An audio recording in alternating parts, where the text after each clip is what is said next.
Sœurs et frères, bonjour. Nous allons voir l'évangile du 2 février 2022.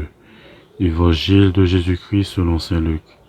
Quand fut accompli le temps prescrit par la loi de Moïse pour la purification, les parents de Jésus le menèrent à Jérusalem pour le présenter au Seigneur selon ce qui était écrit dans la loi.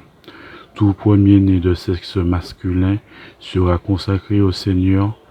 Il venait aussi offrir le sacrifice prescrit par la loi du Seigneur, un couple de tourterelles et 2 petites colombes.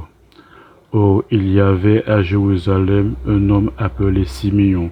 C'était un homme juste et religieux qui attendait le consolateur d'Israël, et l'Esprit Saint était avec lui. Il avait reçu de l'Esprit Saint l'annonce qu'il ne verrait pas la mort avant d'avoir vu le Christ, le Messie du Seigneur. Sous l'action de l'Esprit, Simeon vint au temple.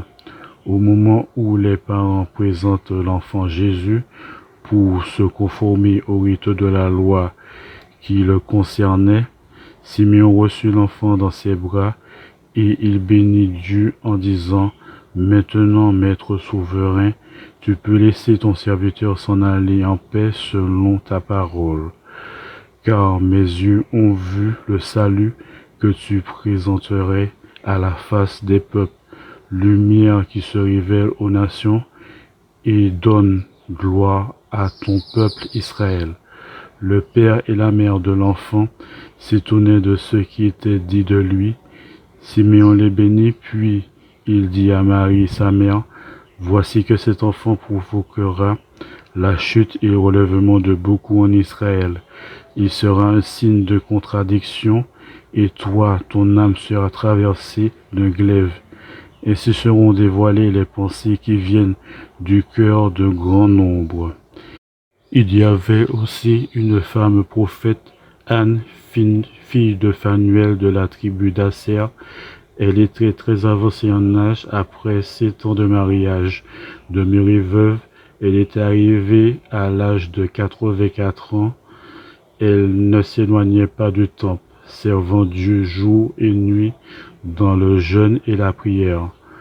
Survenant à cette heure même, elle proclamait les louanges de Dieu et parlait de l'enfant à tous ceux qui attendaient la délivrance de Jérusalem. Lorsqu'ils eurent achevé tout ce que prescrivait la loi du Seigneur, ils retournèrent en Galilée, dans leur ville de Nazareth.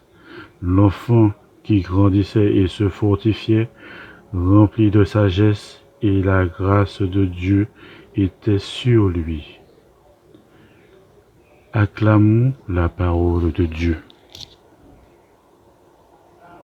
Et oui, frères et sœurs, puisque les enfants des hommes ont en commun le sang et la chair, Jésus a partagé lui aussi pareille condition.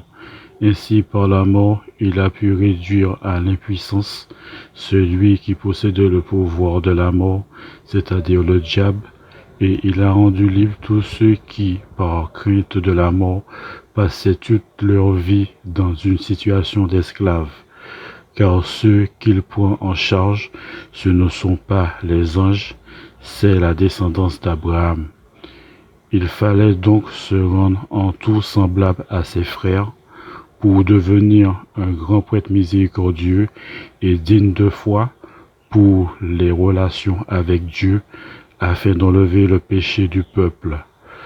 Et parce qu'il a souffert jusqu'au bout l'épreuve de sa passion, il est capable de porter secours à ceux qui subissent une épreuve.